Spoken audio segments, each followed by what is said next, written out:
Assalamualaikum. Mic okey tak mic?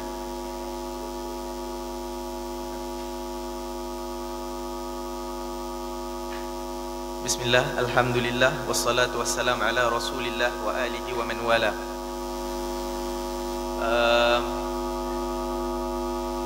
Is it clear the sound? Is it okay? Kat belakang okay ya? Kat luar tak dengar kan? Dengar? Okay, cantik. My name Muhammad Ali, so I'll be the MC for today, and it is really last minute decision, so I'm really sorry for any shortcoming. Bismillah.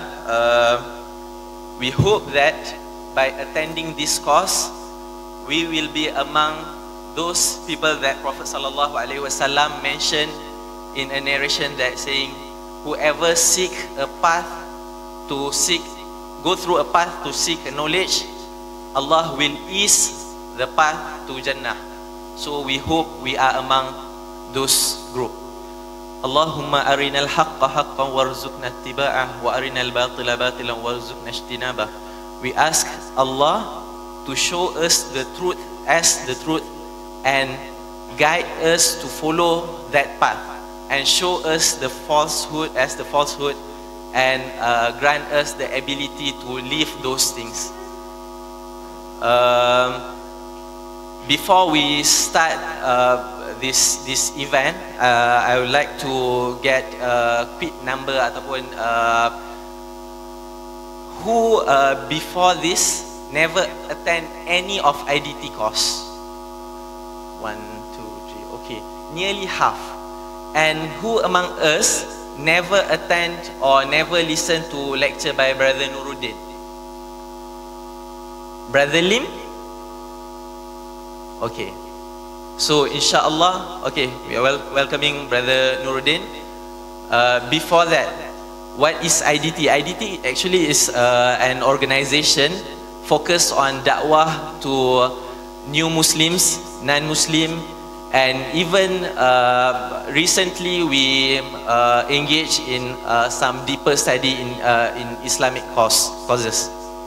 We established in Wang Semaju around about 3 years ago.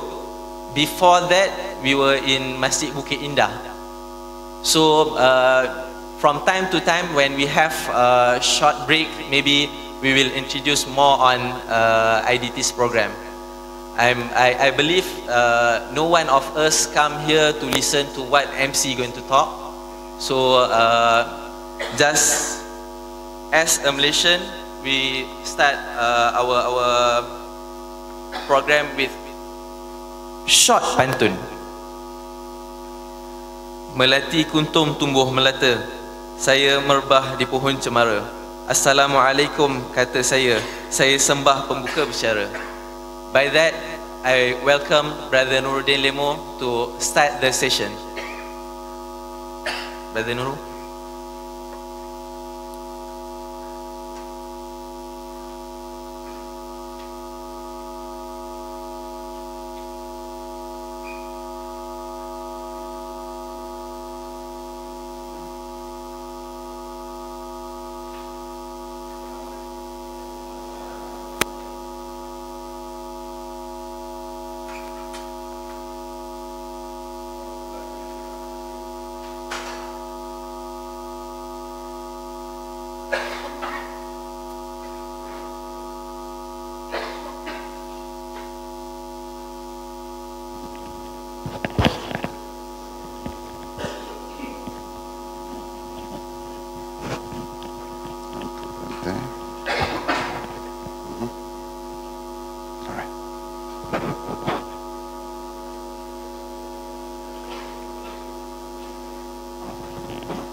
Alhamdulillah. Jazakumullahu khairan. It's a great pleasure to be here once again, and I'm hoping that over the next few days we'll go through some thought sharing on a number of issues. I think that would help us become more critical thinkers about our pathways to becoming better human beings. Because that's at the core of what Islam is all about, at least the way we've been taught it, that Islam is a way of submission to the will of Allah to help improve our relationship with each other. And hopefully, as we improve our relationship with each other, we're able to improve society better. So the core of it is how to be better in order to do better. And yes, Islam is a way of life, but as we all know, we go through a lot of challenges, not just personal, but social challenges when it comes to presenting Islam. And what I hope we'll be looking at in this context of the need for greater unity in thought, unity in our hearts, that we will find more reasons to work together. We will find critical thinking tools. That's a word or phrase we'll be coming back to again and again. Critical thinking tools for understanding Islam and applying Islamic teachings. What I would be doing, we'll do some PowerPoints later, but I'll probably spend more time on the board. And what I hope we will look at is first look at some of the challenges that we face in our community and as individuals. Everybody has a group of probably 5 close friends, not more than 8. And a lot of what we learn and a lot of what we become is very much tied to those 8 people. If Allah was to take those 5 or 8 people from you, a big question is, who would you replace them with? You will not go into solitary confinement. You will make new friends. A lot about what you are, as much as we would like to believe we're very independent, and I decide what I want to do, a lot of what you read, the new friends you'll make, the person you'll end up marrying, the school you'll send your children to, and which is the best school, which is the next Islamic lecture you should attend, a lot of it is actually influenced by your group.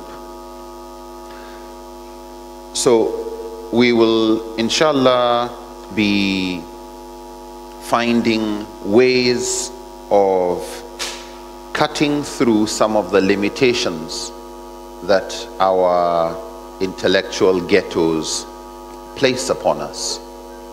And what I hope, inshallah, we will start doing is look at this whole subject of knowing, how we learn about truth, and how certain are we that we have identified truth.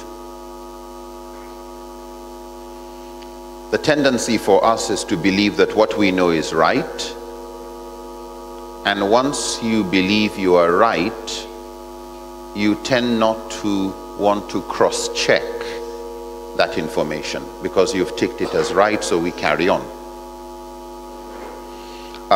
So I'd like us to look at this whole subject of knowing, how do we become more certain, and why doubt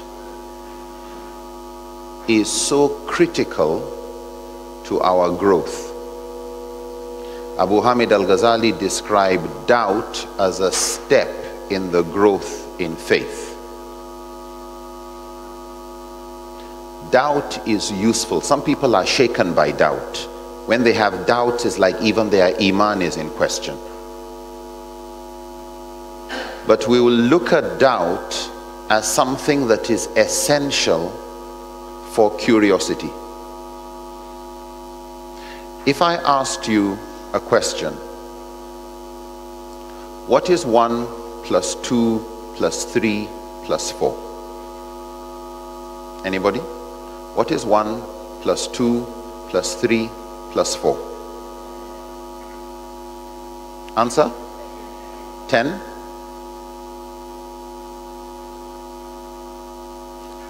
Let me ask you another question. And I'll press pause, okay? When I say pause, just stop whatever you're doing. Stop even thinking. What is 1 plus 2 plus 3 plus 4 plus 4 plus 3 plus 2 plus 1? Stop.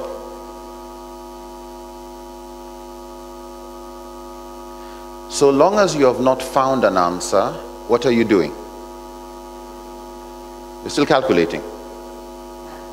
Once you say 10, even the person who hasn't finished calculating stops calculating. Is that correct? Yes. But if I say answer wrong, what do you start doing? You start calculating again. Yeah, when there's doubt, then you're ready to think again. But when somebody says, yes, the answer is correct, even you who didn't think stops thinking. It's important on everything to have an element of doubt. That when you say, Wallahu alam, and Allah knows best, when you say that you really mean that honestly, I think there's still space for learning. I still could be wrong about something. This is what I believe is true, but I'm still ready to re-examine it. If your equations are wrong, your answer will most likely be wrong. Most of what we'll be doing today and tomorrow would be looking at equations. Looking at the methodologies used to arrive at answers about Islam. Islam says this, according to Sharia. The scholar says that. A fatwa was issued. The ruling on this is this. This is all equal to. What we would like to look at is, let's look at the process. Inshallah, I would want to start by discussing misconceptions about Islam and how they are unavoidable but necessary to respond to. As we find, even people would accuse the Prophet of being mad, of being this, of being that, and Allah would come in the defense of the Prophet. Yeah. But attacks against the Prophet, attacks against Islam have not stopped. We would need to use the lessons we've gotten from Quran and Sunnah to continue responding. So we'll look at that. And that has become even more and more important today, because some of us would like to say what Islam is. Other people are also claiming that they are speaking for Islam, and a lot of non-Muslims get confused. So which one is it? You know, are you a bunch of terrorists? Should we fear you? Or are you a rahmah to humanity? Should we have hope that you have something for us that is useful? We'll try and identify some of the ways in which you can, how should I put this? You know how they say it's difficult to know when you are wrong about something until somebody points it out to you. But you can't keep waiting for people to point it out to you. What can you do to fast track that? Let's start with an imaginary argument. And I'd like us to look at how it progresses. And once we've done that, there's some lessons I'd like us to pick out from that, and we'll do some things in groups if you don't mind. We'll then, inshallah, look at some hints to identifying misconceptions about Islam. We'll then see how many of these misconceptions we can put together, because we would like this session of today and tomorrow and the day after to actually solve problems. So I'd actually want to find out from you at the end of introducing what I hope we will be able to cover, to get from you what you think you would like to get out of it. And then we will go later today. We will start going through the subject of the equations, the methodology of Islamic jurisprudence, also called usulul fiqh. We will go through what they call the qawaid al-fiqhiyya, which are the maxims, the ground rules of interpreting and applying Islam. We will look at what the scholars describe as al-maqasid sharia, those objectives that every fatwa is supposed to achieve, the objectives that are to be realized both for individuals and societies. We will then look at some of the questions that have been generated, and we see how to respond to these, inshallah. I'd like to start with an imaginary argument. And let me start by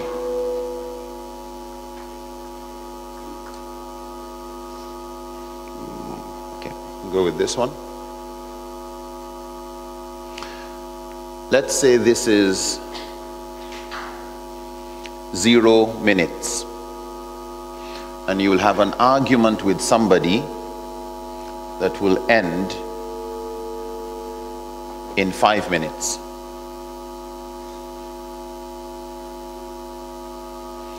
In 5 minutes, you will realize that the other person was right and that you were wrong. Okay? I'll start by asking a question. How does it feel like to be wrong about something? Anybody? How does it feel like to be wrong about something? Bad? Bad. Okay.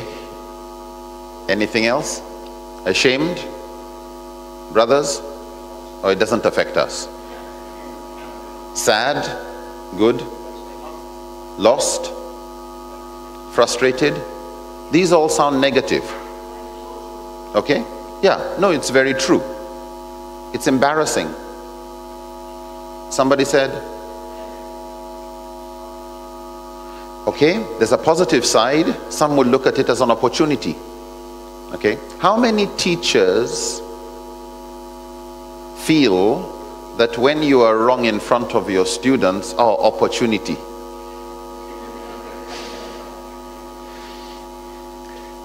It can be very embarrassing, very humiliating.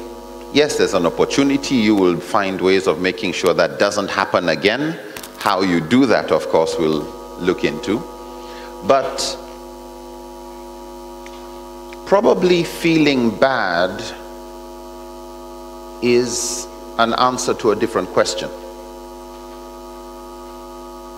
How does it feel like to be wrong about something?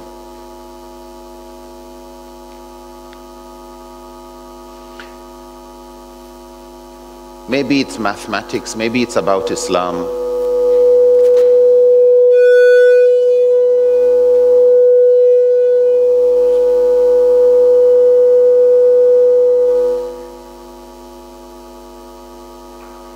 Okay. Let me ask you all a question.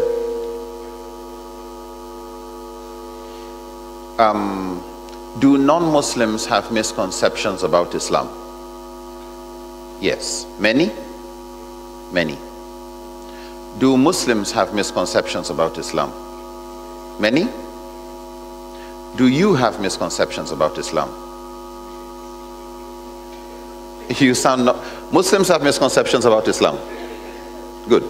Do you have misconceptions about Islam? Probably. Yeah, and this is part of the challenge.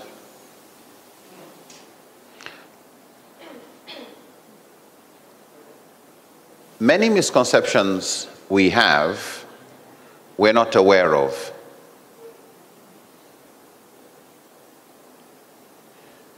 Do you believe that a woman's testimony in court, for example, is half that of a man's?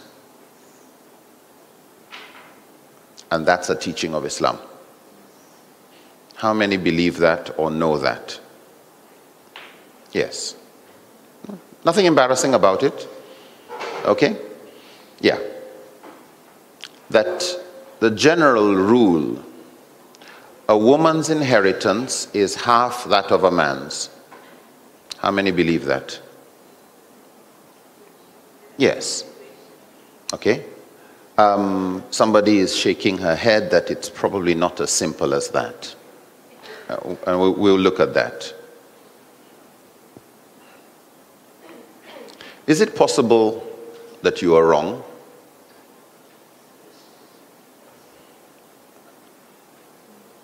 Maybe you are wrong. But one person believes, no, a woman's testimony is the same as that of a man's. In places where women are more competent, the woman's testimony is stronger. In places where men are more competent, men's testimony is stronger. In cases where they have equal competence, their testimony is the same.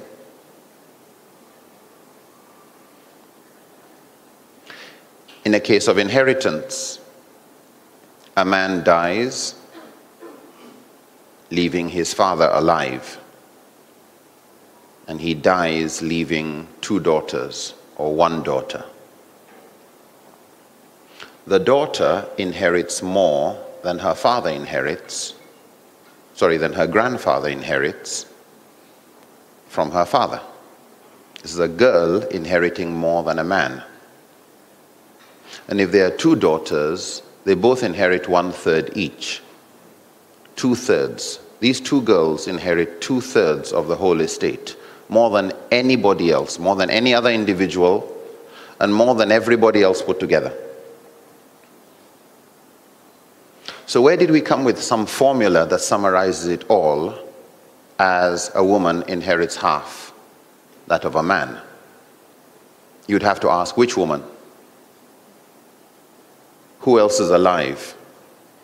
How close is this woman to the person who died? Is it a marriage relationship? Is it a blood relationship?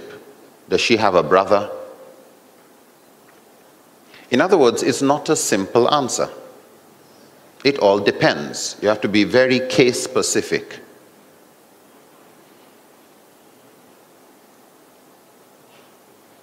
Before you knew that fact, you probably still moved around with the understanding that a woman's inheritance is half that of a man's, and a woman's testimony was always half that of a man's. But this takes us back to our original question. How does it feel like to be wrong? Suppose I invited 3 people who said, yep, a woman's inheritance is half that of a man's, A woman's testimony is half that of a man's. Come up here. And they would stand up. You really believe what you believe is true? And they said, yes.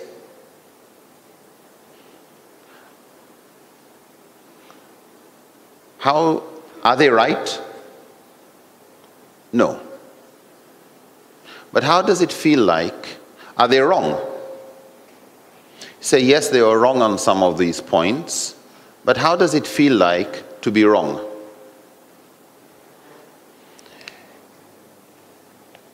If you've got 1 minute, 2 minutes, so minute 1, minute 2, minute 3, minute 4,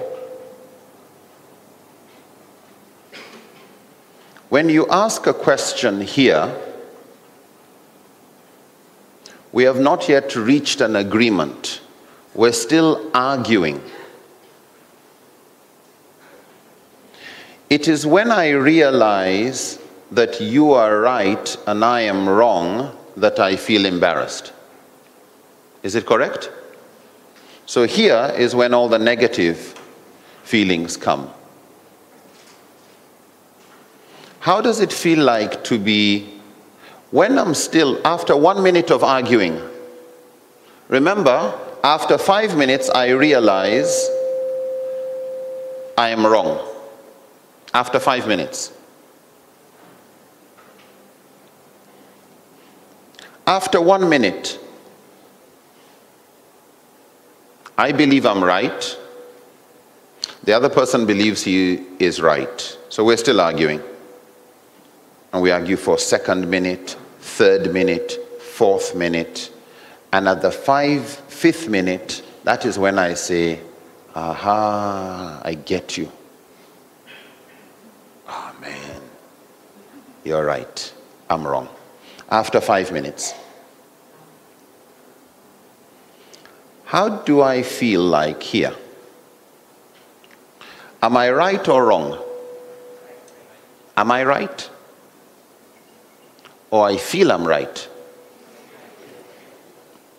Am I right?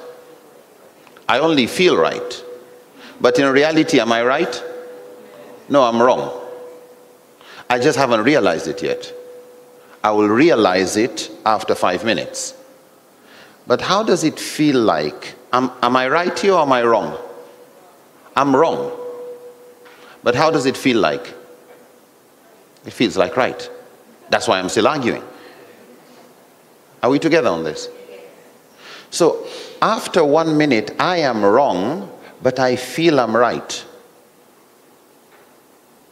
After 2nd minute, how do I feel like?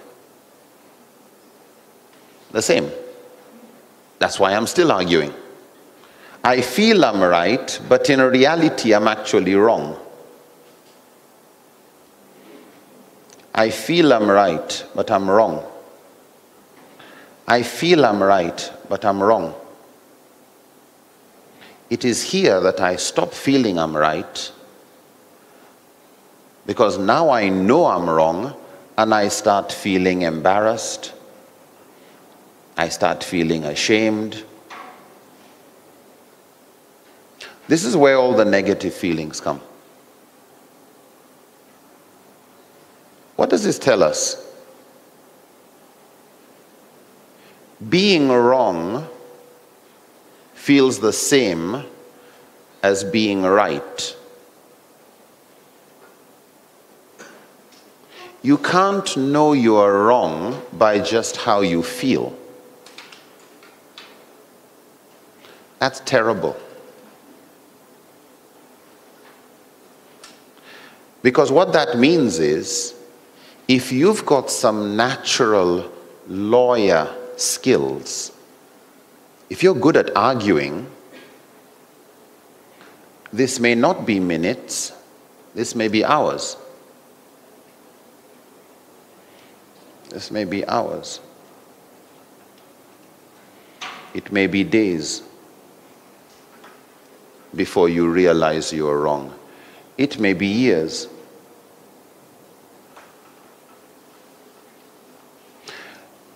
Could it be decades? Yeah.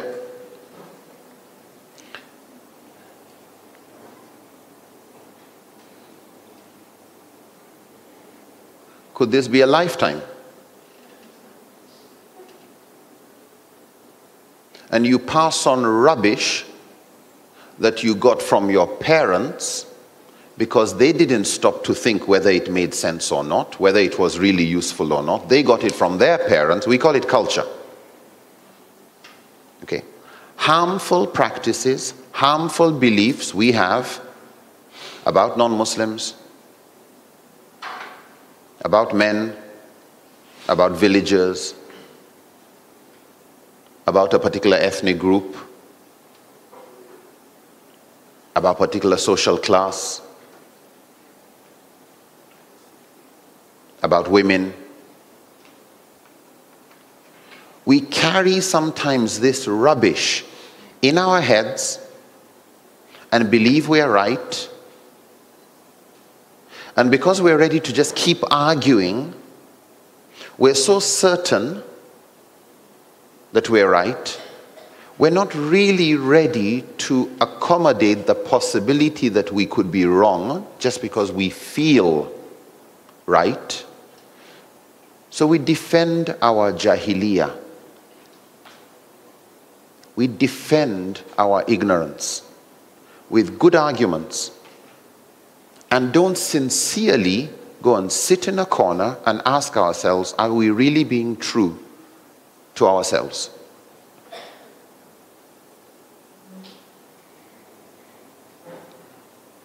What I'd like you to please remember from this is if at point number 1 you start arguing with somebody and you believe you are right, just as they believe they are right, after 1 minute you're still arguing, after another minute you're still arguing, just remember, being wrong feels like what? It feels like being right. So just because you honestly, sincerely, wallahi, believe you are right, it doesn't make you right. You should accommodate the real possibility that whatever arguments you are using to continue defending why you are right and why the other person is wrong may be what will make the other person give up on the argument.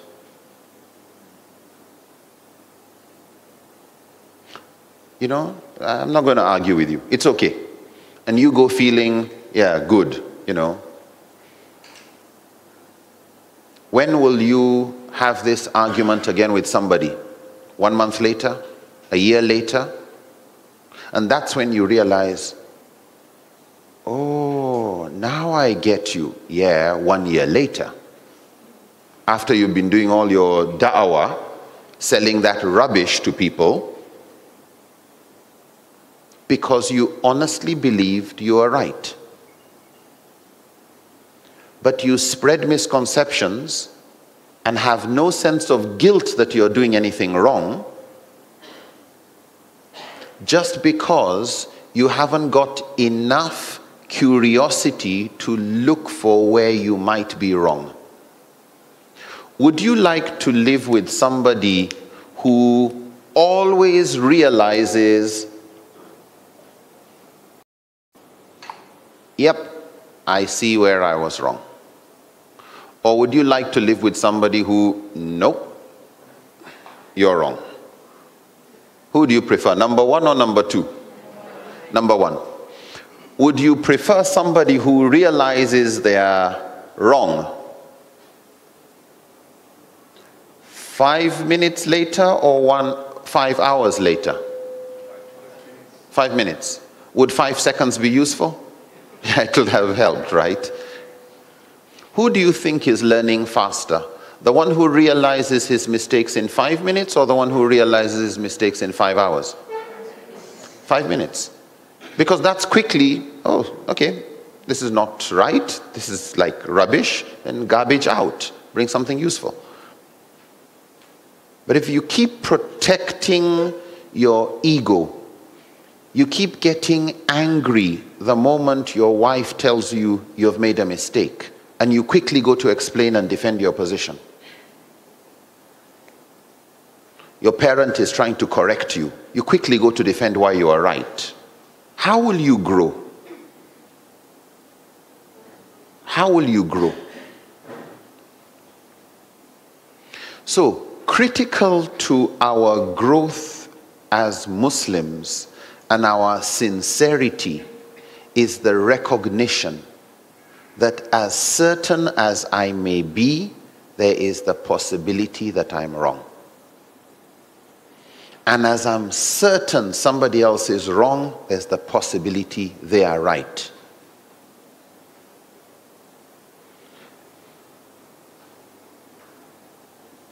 Before we move further, I'd like to start by putting this as a question to you.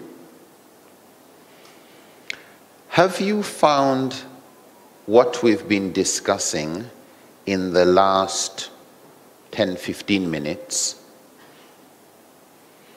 of any use, and if so, how? That's my question.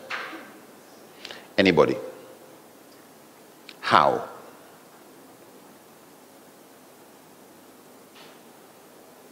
Yes, please.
Cool.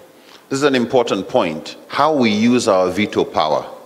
You know, you're the elder brother, you're the boss, you're the husband, you're the older one, and how you use your authority to make something that would have been learning in 5 minutes become learning in 5 hours or 5 years. So we need to be really careful how we use our authority. Yeah. How many times have you seen somebody who is a sheikh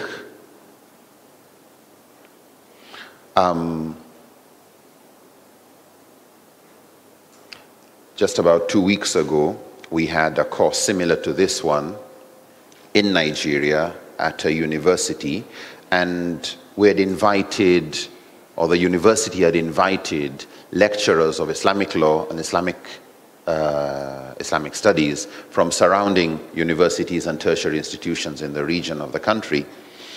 So we had an attendance of about 100 of these lecturers. They were joined by Sharia court judges, they were joined by some imams from the military barracks. They were mainly focused on handling the problems of extremism.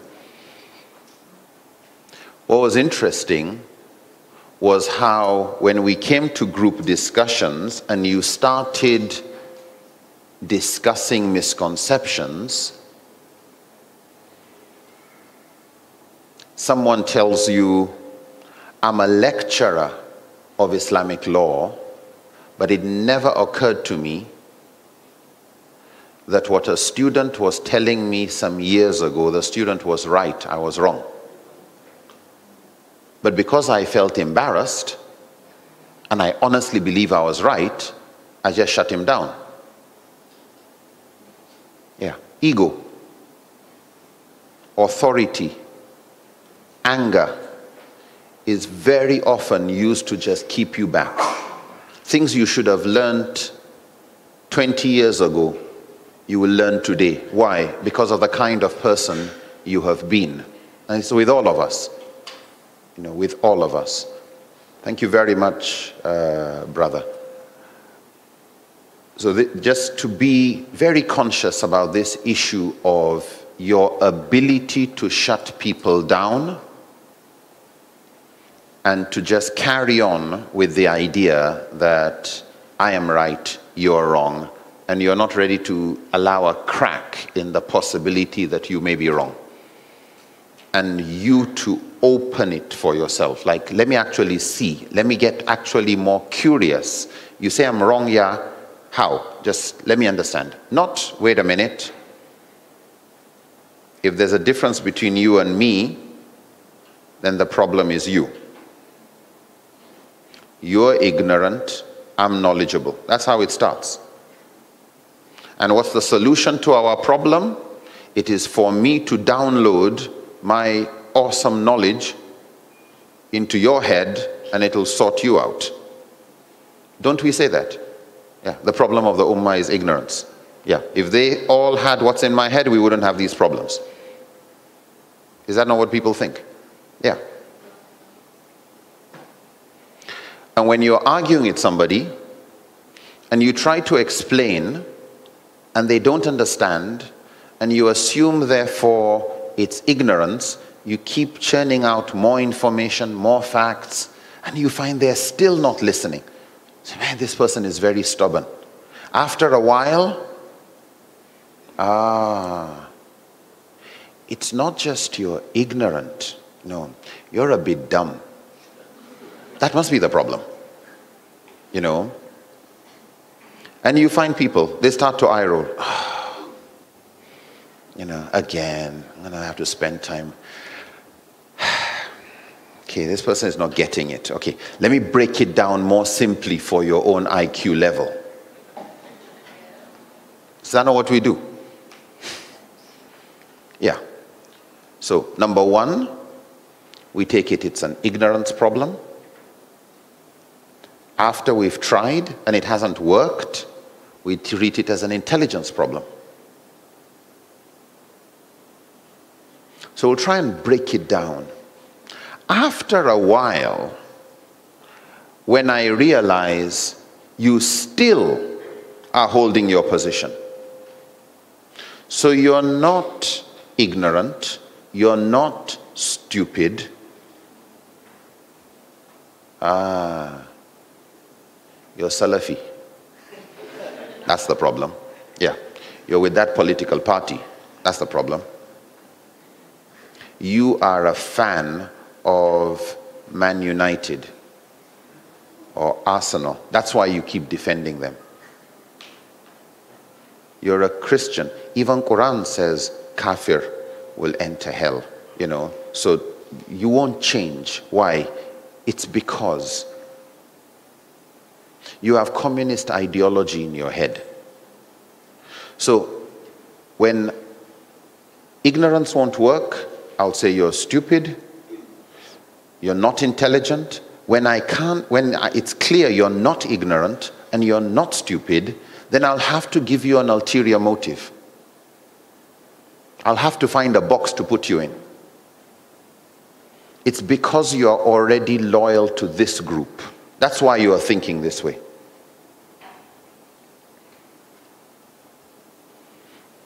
And it's going to be a negative group. I'll give you a bad name. So when we argue and you seem to be really good and I still can't convince you and I can't say you're ignorant and I can't say you're stupid, you're modernist. You're conservative.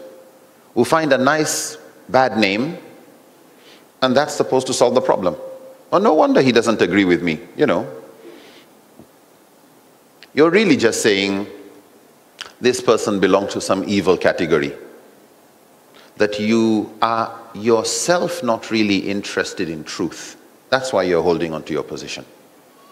Yeah. We question people's sincerity.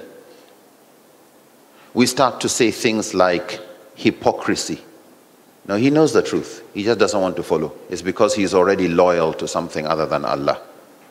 Yeah. We find different ways of saying the same thing.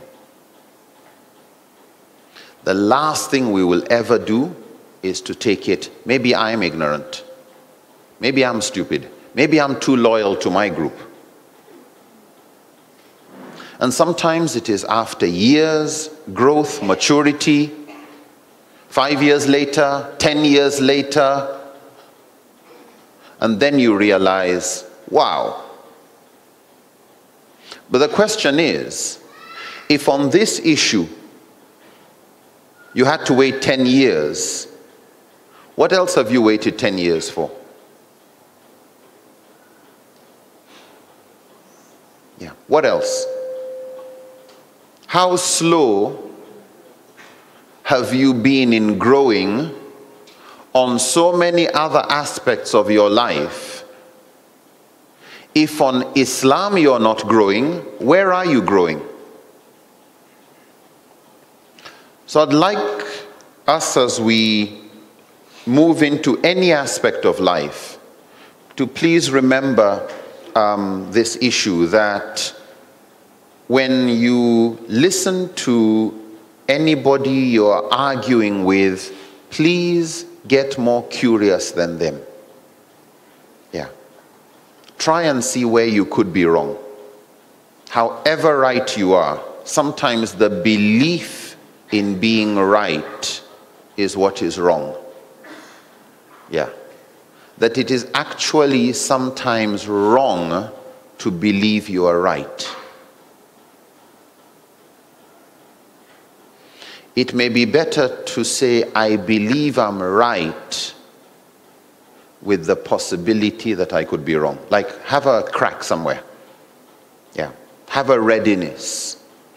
Have one hadith on a topic that you believe you still don't know about. That there's another perspective held by a scholar greater than you that you are not yet aware of. So this, I hope we will not forget. Intelligence. Sometimes some of us are very good at arguing. Sometimes you're good at getting personal. And people stop arguing with you. Not because you're right, but they just can't afford to carry on. They give up after 1 hour. For some, after 2 minutes, you start insulting. Where did you study? What did you study? When did you become a Muslim? And the argument doesn't continue.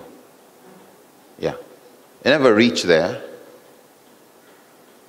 So, no conclusion, no new knowledge learned. You carry on with your same ignorance, believing you're right.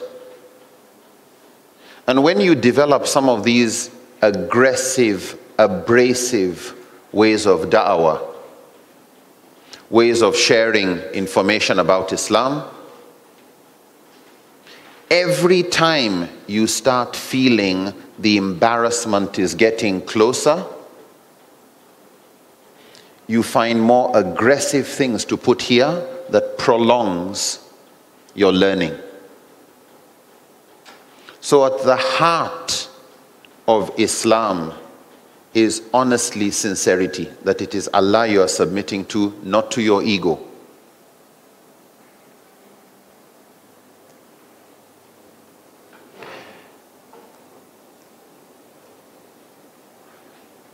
This is often why we have misconceptions about Islam we carry along with us.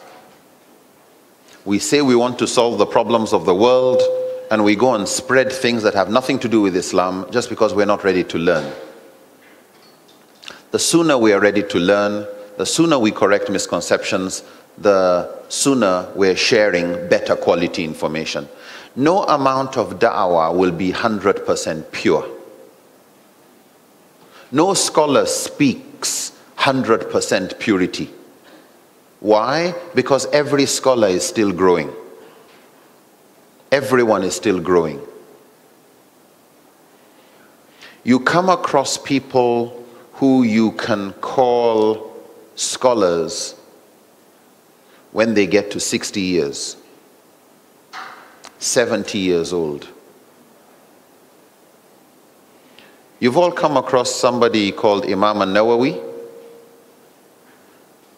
How old was he when he died? About 42.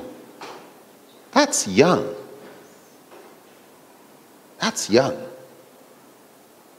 And you look at his writings,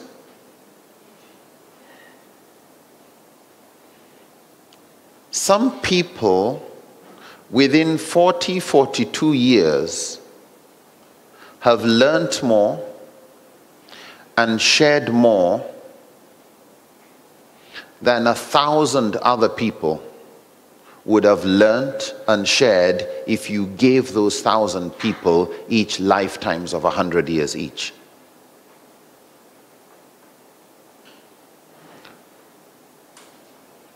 When you look at what some people are able to achieve at the age of 30, just because they remain curious, and you see somebody at the age of 60, 70, still not ready to learn, no, still hard,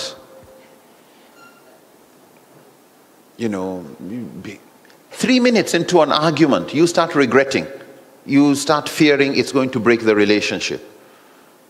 How can you grow with your children or with your husband or with your wife if you never get here and you're not really interested in seeing where you are wrong? When somebody tells you, you got this nice car, you're proud to let everybody know you bought a new car, and as you're driving, just moving out, somebody, just wait a minute, yeah, I think something is leaking from your car. Would you like to say, keep quiet, leave me alone, and move? Or would you like to say, really? Oh, thank you very much. I thank you. It's good I knew there was a problem here, not between here and Penang. But when it comes to ourselves, and somebody tells you there's something wrong with you, you get all defensive. So, inshallah, we're going to have some group discussions today, tomorrow, as we move on. And I'd really like to implore and beg, please stay curious. Yeah. Don't do what I'm doing. Talk too much. Try and listen, but also try and speak up. If you're not sure, just ask. The most curious people, the ones who believe they could be wrong, the ones who are ready to ask, the ones who are ready to laugh at their own mistakes, grow faster. You will attend Islamic programs with them. 10 years from now, you will still be attending programs, but they will be teaching you. Have you seen that happening? Yes, it's always happening. How many lecturers would tell you, oh, that professor, he was my student? What happened? And you find someone who, he was a secondary school teacher, he still is teaching in secondary school, or has just retired. He never went beyond secondary school education. But when it came to issues to do with family problems, etc., even the professor goes to him. Do you have that? Yes. Why? Because he didn't stop at his level. He didn't allow paper qualifications to stop him there. I mean, ask yourselves, in your offices where you work, are there people who are more knowledgeable than their paper qualifications? There are many. And there are times when yes, the guy with the paper qualifications will be promoted to be the next director, but everybody knows this guy is the most knowledgeable person. Yeah, he's the most competent. And even the new director, whenever he wants to do something, doesn't feel comfortable going ahead without consulting this person. Yeah. So I'd like to say, don't let any qualifications, you're the head of the house, you're the older one, you're the ustaz, you're the anything, make you start feeling you have to keep defending your ignorance, you can't laugh about your own mistakes. You don't need to be curious. Yeah. Have a habit of wanting to put your hand up and ask another question. Yeah. Let it just be a habit. The moment somebody says something not clear, don't look at it as, okay, even if I don't understand, no big problem. No, no, no, no, no. Put your hand up. Yeah. Try and understand. Otherwise, what's the use of getting wrong information? Your conscience tells you something is not clear and you just keep quiet about it. Yeah. Inshallah, misconceptions about Islam, we need to clear the misconceptions within ourselves, for which we need sincerity, we need curiosity, we need humility, and we need commitment in learning. So 4 things I would like to emphasize. Sincerity in the search for truth. Commitment in that search and in following it. Humility, the possibility that you could be wrong, and active curiosity, really wanting to find out what it is that you don't know, what it is you may be wrong about.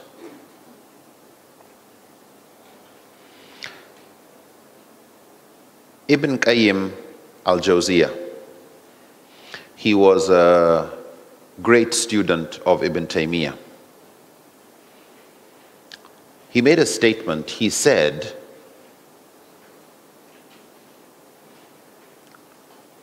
the purpose of Sharia is to achieve goodness in this life and in the hereafter. In its entirety, Ibn Qayyim says, in its entirety, Sharia is about 4 things.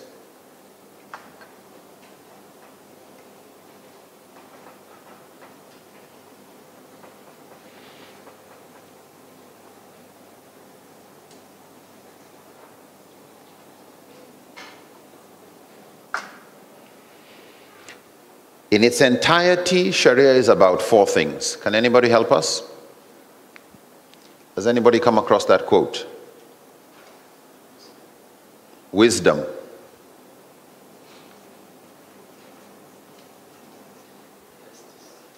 Justice.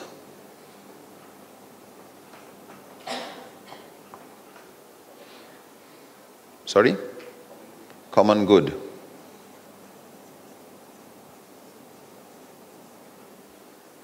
And one more.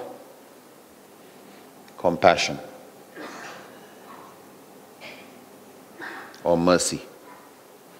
Ibn Qayyim says, in its entirety, Sharia is about justice, compassion, wisdom, and goodness. You know, benefit, or what brings good. Any ruling that a scholar may give that moves from justice to injustice,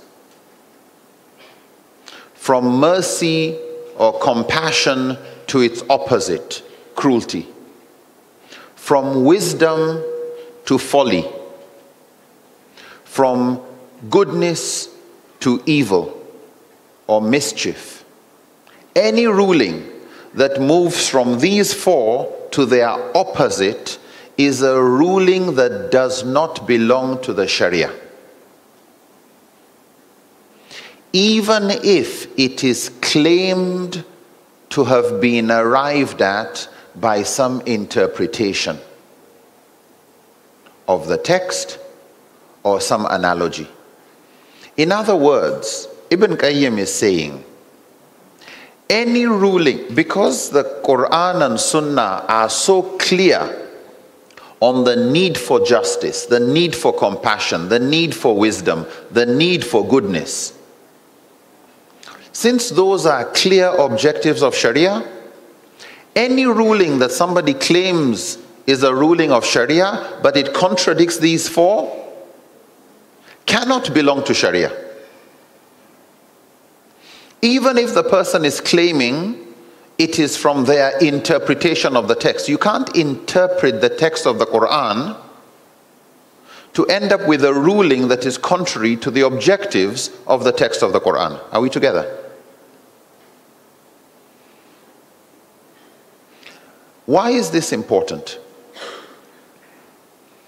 Because this kind of statement helps us in identifying possible areas where we may be wrong or have not been sufficiently curious about. There are times when somebody used his veto power, his authority, his logic, to say we were wrong. And so we stopped arguing.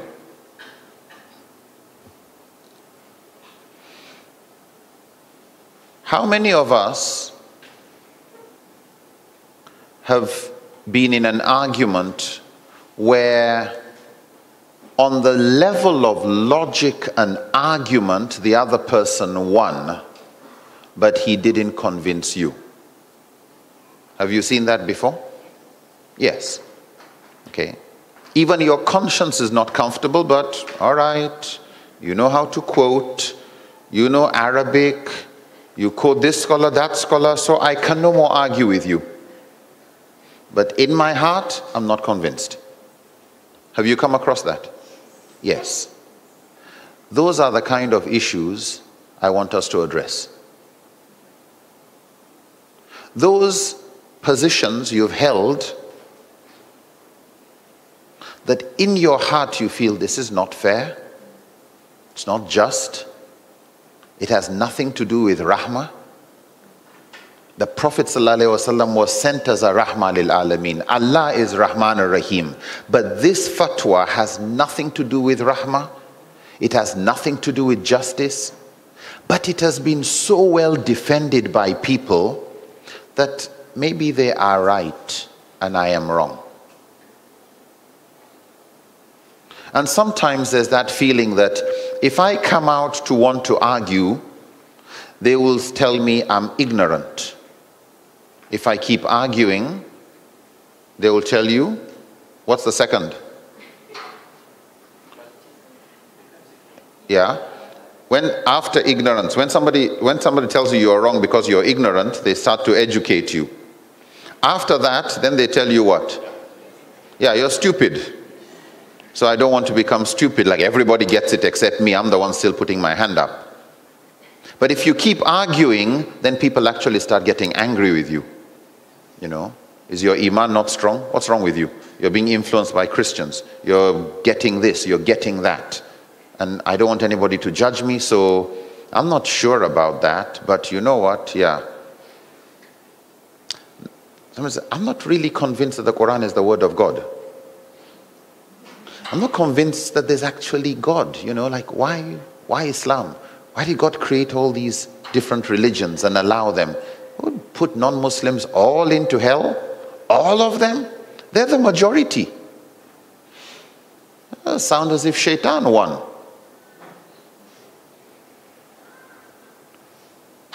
But if I raise my question, somebody's going to come out with one big hammer. You know, shut up, your iman, your this, your that. All right, won't argue. But then what happens to this teenager? He never takes it too seriously. Yeah. Has about 20 questions to ask. He goes online, very curious about Islam. This sister, very curious about Islam. Her father was a Muslim, her mother was a Christian, Some of her sisters grew up as Muslims. In attending Islamia classes, she was always coming first. She was the most curious about Islam. She was the one who had 101 questions to ask. She was the one the teacher would keep complaining to the parents about, that your daughter asks too many questions. That's a complaint. That she likes to argue.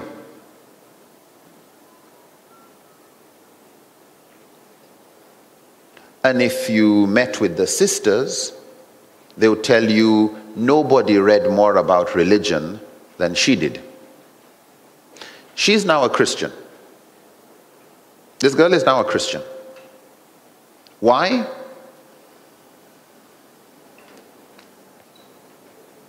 Stop asking. What do you know? You're being influenced by. Stop going online. How can you tell a teenager interested in religion, stop going online? What do you mean by stop going online? How does that work? And this person just believes, you know what? Being objective,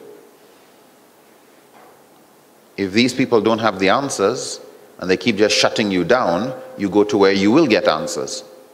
And people are ready to discuss.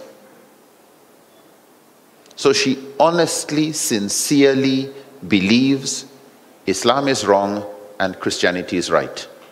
She doesn't believe everything in Christianity is right. There are some things she is not too comfortable with. But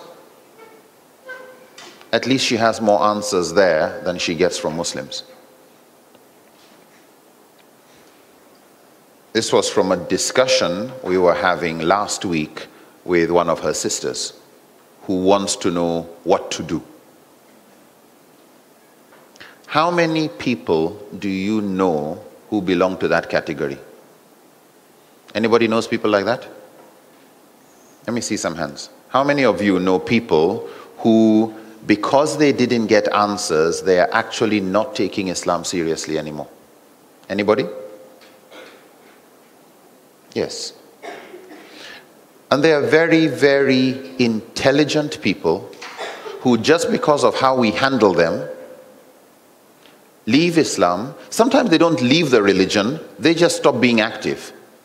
Yeah, they just become social Muslims. They'll pray and everything just because, okay, it's just culture. And you hear them, you know, Islam is just my culture. The hijab is just culture. Why do you wear it? They don't say anything about Islam. They just, it's my culture. You got your cultural, just I've got my cultural. No problem. So what I'd like you to do, just before we go on a short break, I'd like you to form groups, and I'd like you to come up with anything that you feel you have learnt, you have heard of about Islam that's unjust, but it is presented as an Islamic teaching, but you feel this is not fair. Something that you feel is not compassionate. Like, why would Allah want people to do this when it is suffering for no benefit? Something that you feel there's no wisdom in it. It's just a law for the sake of law.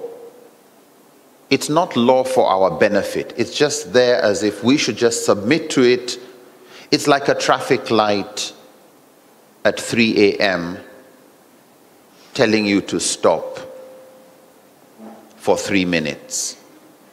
And you look around and it's dark. No cars, no nothing. Nope, the law is the law.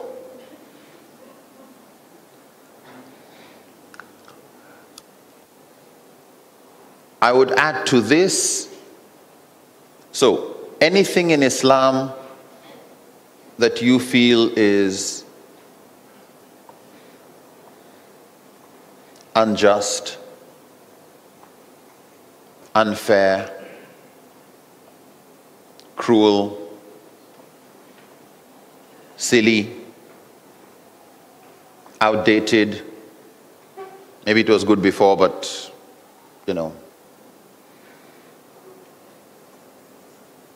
useless, harmful,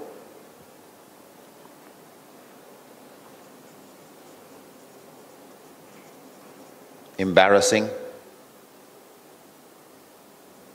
Something that if non-Muslims got to know about it, it'll actually repel them away from Islam. That any good, sensible person... There are some Muslims who one told me, you know what? I'm a Muslim because I was born a Muslim and I grew up as a Muslim and Islam is what I know. But honestly, I think if I was born in a Christian family, I'll grow up a Christian and Christianity will be all I knew. I'm not changing to something else because it's too much headache. That's why I'm a Muslim. But I think if I was born in a Christian family, I would probably say it's too much headache to become a Muslim. Yeah. That I'm just submitting to where I was born and my family and friends. This is your submission to the will of Allah. It's not a choice. I'm a Muslim by chance. I'm a Muslim by accident. And I hope I'm on the right path.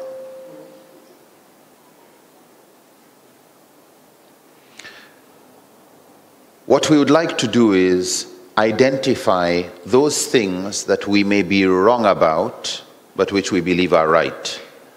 One way of identifying where we may be wrong is if we can become more curious about contradictions.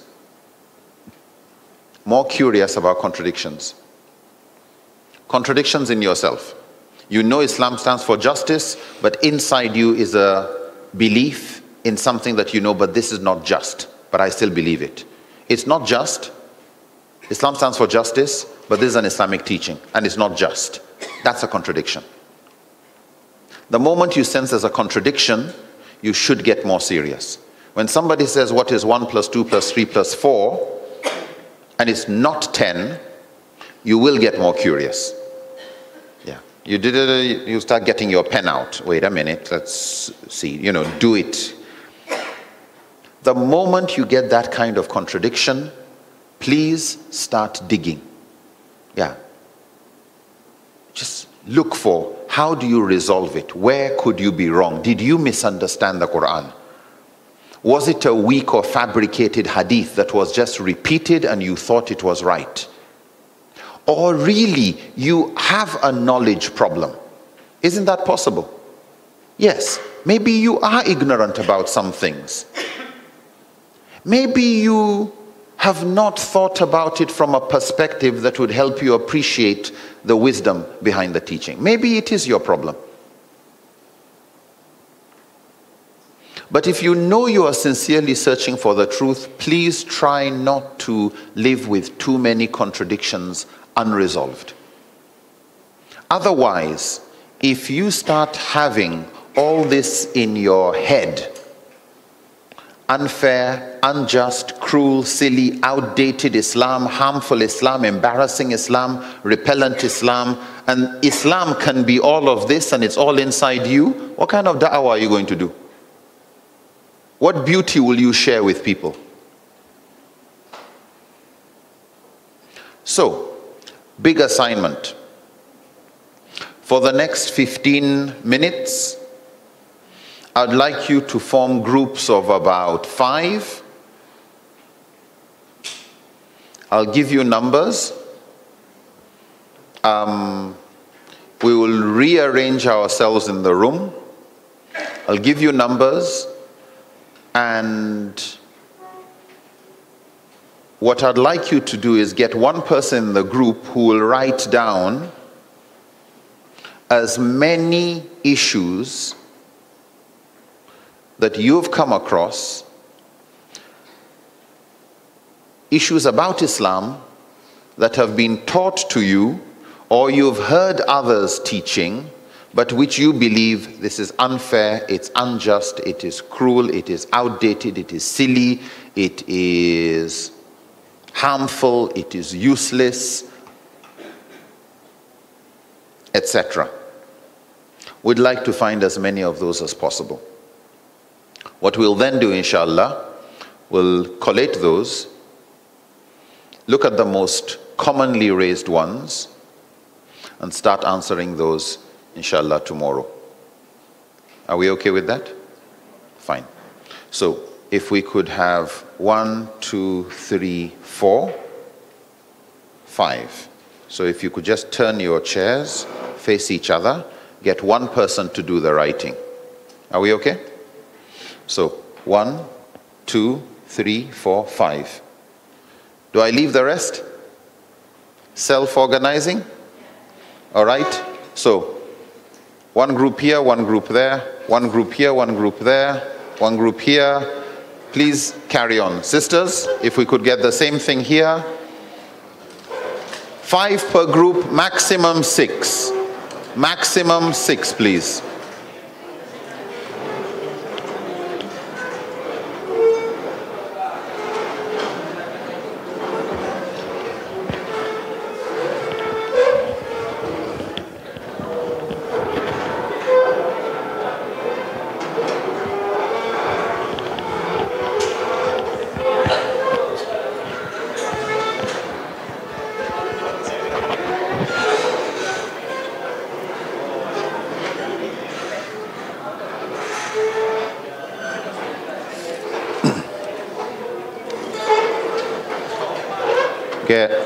Get somebody who knows how to do some good writing.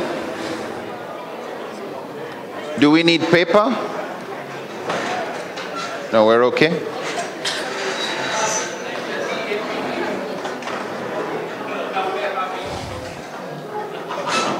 How are you?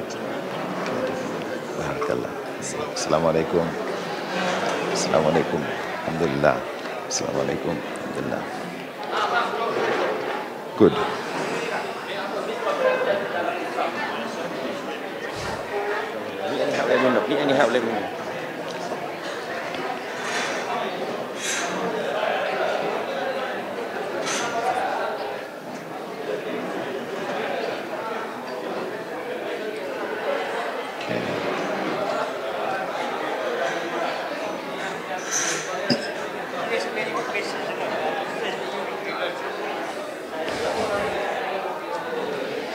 How are you? How are you?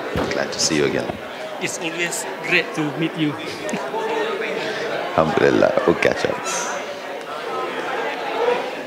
All right, please, if you could listen just a minute. There's no right or wrong question. Don't veto any question. If somebody says, are we together? If somebody says, I find this teaching of Islam unjust, don't say, no, but it's not unjust, and no.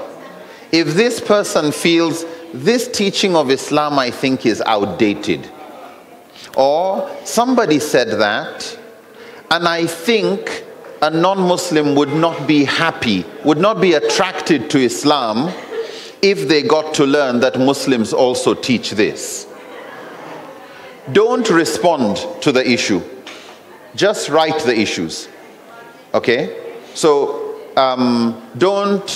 no censorship. If somebody believes, I think young people find this particular teaching problematic, just write it down. Yeah, whether you also think so or you disagree, leave that one out. Just write it down. What we want is a list of all the questions that are out there, that are presented as Islam, but which the person contributing feels this contradicts justice, compassion, wisdom, benefit, goodness, beauty, etc. Yeah. So anything that is taught that you know that's like a very ugly teaching, but it's presented as Islam, write it down. We'll address it later, inshallah. Thank you. So get a good piece of paper, write clearly, the kind of writing that somebody can read. And we got 15 minutes. If you need more paper, thank you, Peter. Good. Who's writing? Okay, good.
5 minutes more.